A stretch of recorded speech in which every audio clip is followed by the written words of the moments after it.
अनमोल तोहफा। Railway station पर side में लेटी हुई महिला दर्द से कराह रही थी। मुझे ऐसा महसूस हुआ कि उसे कोई भारी पीड़ा हो रही है। और भी यात्रियों के भांति मैंने भी उसे नज़रअंदाज कर दिया। मेरे साथ मेरा 7 वर्ष का बेटा राहुल भी था। वह बुढ़िया के दर्द को दिल से महसूस करके उसकी ओर टकटकी लगाकर देख रहा था। पापा, इसे क्या परेशानी है? राहुल ने मुझसे पूछा। और तब मैंने जवाब दिया, इसे कहीं दर्द हो रहा होगा या फिर इसे कोई और परेशानी होगी। पापा, गाड़ी तो 1 घंटा लेट है। राहुल फिर बोला और मैंने हाँ में जवाब दिया। यह तो बहुत कमज़ोर हो गई है पापा, हमें इसे दवाई दिला देना चाहिए।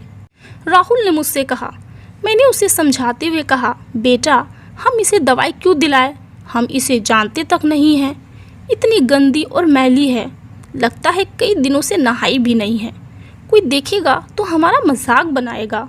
पापा, आप ही तो कहते थे कि गरीबों की मदद करनी चाहिए तो भगवान उस पर सदा मेहरबान रहता है, इसीलिए हमेशा दूसरों की सहायता के लिए आगे रहना चाहिए।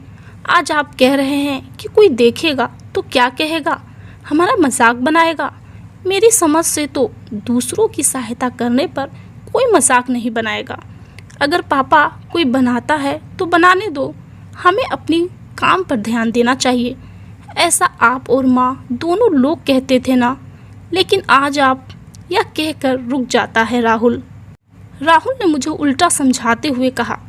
तब मैंने फिर उसे समझाकर बताया कि बेटा, बुढ़िया नाटक कर रही है, इसे कहीं दर्द नहीं हो रहा है। मैं ऐसी औरतों को अच्छे से जानता हूँ। नहीं पापा, यह नाटक नहीं कर रही है, मैं जाकर देखता हूँ। इतना कहकर राहुल दौड़कर बुढ़िया के पास जाकर फिर बोला, पापा जल्दी आओ, देखो कितनी तेज़ बुखार है इसे।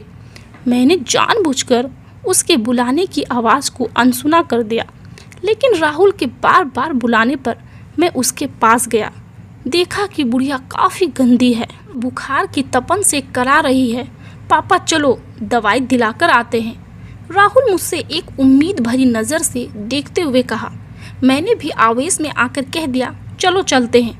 इतना कहने पर राहुल के चेहरे पर खुशी की झलक दिखाई देने लगी थी, जो कि कुछ क्षण पहले अदृश्य थी।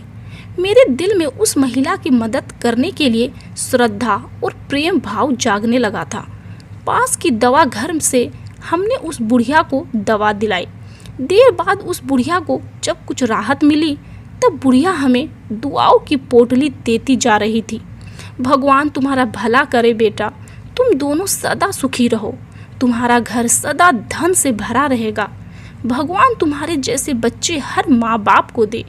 बूढ़ी औरत के इन शब्दों ने मुझ पर बाण की तरह अंदर घुसता गया और मेरे अंदर बैठे असुर को मार भगाया।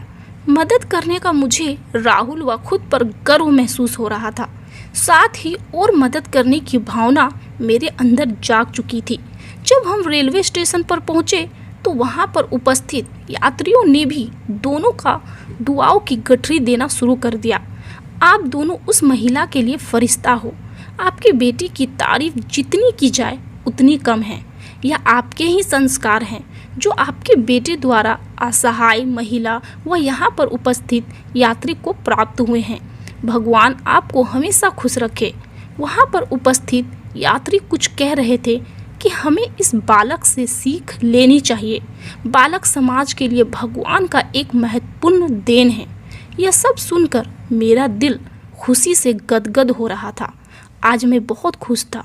ऊपर वाले ने मुझे मेरे बेटे द्वारा कितना अनमोल तोहफा दिया है, जिसकी मैंने कभी कल्पना भी नहीं की थी।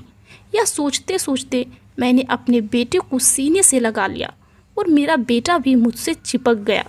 दोस्तों, हमसे जितना हो सके उतना दूसरों की मदद करनी चाहिए, क्योंकि हमारी एक मदद से दूसरों की जान भी बच सकती है।